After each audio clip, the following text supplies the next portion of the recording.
Alexandra, oh my gosh, Emma is gorgeous. What I love about this film is it's not a fashion parade of costumes.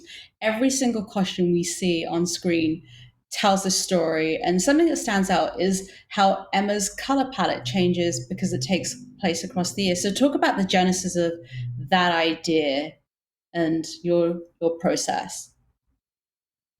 I think the idea arose talking to Autumn, and we felt that because the story goes over a calendar year, we could use Emma as the central character to tell that story. I think there's the Oh, massive trap of this film is that Emma is a very entitled, privileged young woman, and she could end up having costume after costume after costume, and that's what I didn't want it to become, a kind of and another and another and another.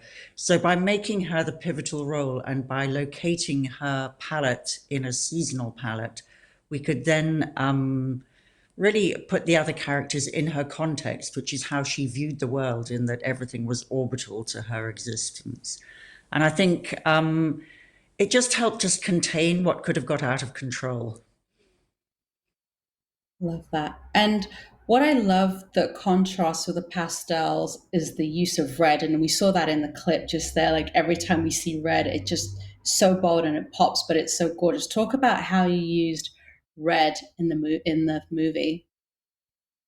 Well, it came from the research, and there's a delightful set of watercolors um, about a family that live in the country, that of the period, and you can see that all the women, it's like their go-to outdoor garment is this red cape. So that became very much about the schoolgirls in the boarding house. And then, so defining that as the red, and there are many shades of red and many generations of red cape within that, that became sacred to that. The pastels, that was another journey. Pastels are very much out of my comfort zone. I was slightly panicked. Autumn kept talking about sugared macaroons, and I was thinking, oh, how do we do this? But actually, once you get into it, it's like anything. You do your research, you find the characters, and the more you work on it, the more you realize that yes, you can, or I realized that you can put pink and yellow together, but it does have to be exactly the right shade of pink and exactly the right shade of yellow. So I got very obsessive about my pastels, having wanted to run a mile from them. We might see you do pastels again in the future. Who knows? Maybe. Um, what the other thing that I loved about it is, we've seen Emma adapted for TV and the screen several times, yet this was so fresh. What was your key to keeping Emma different and putting your own stamp on that with Autumn's vision as the director? Yeah, I've been asked that a lot. And actually, I did watch the other adaptations, but they become, they're this kind of starting point of research because you need to address that.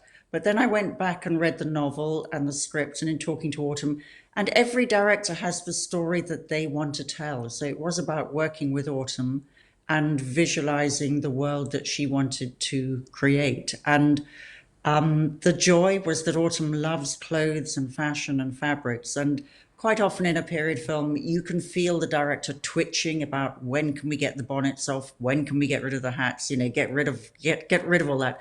And Autumn was the opposite. She wanted bonnets in rehearsal. She wanted the actors to work with the hats and everything, and to bring the humor from the period of how things were. So we saw a small clip of Frank Churchill carrying Harriet back after the ball after she's been attacked, which, when you read the novel, is a wonderfully romantic gesture.